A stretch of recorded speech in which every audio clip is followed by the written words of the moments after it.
Okay, dito na naman tayo guys ngayon. Tapos na natin iinit ng acetylene.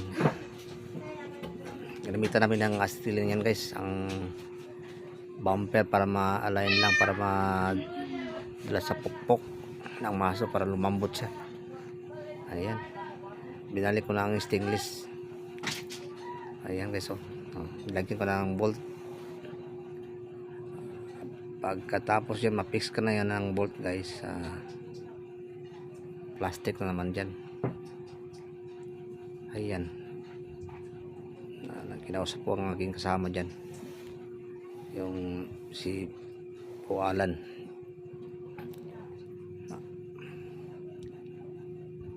Fix na yan guys, wala na yung problema ang stainless. Balik na talaga yan. Yung una talaga kung nakikita na yun, hindi ko lang nakuha ng video.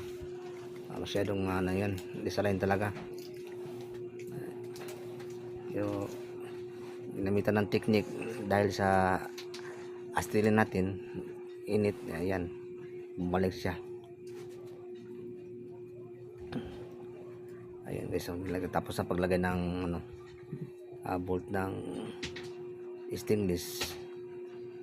Ang sunod naman namin yan guys, yung plastic, tapos pinturahan na natin. Ayan tignan yan guys, yan ang after guys sa bumper ng Hilux. Ayan, okay, bago na guys.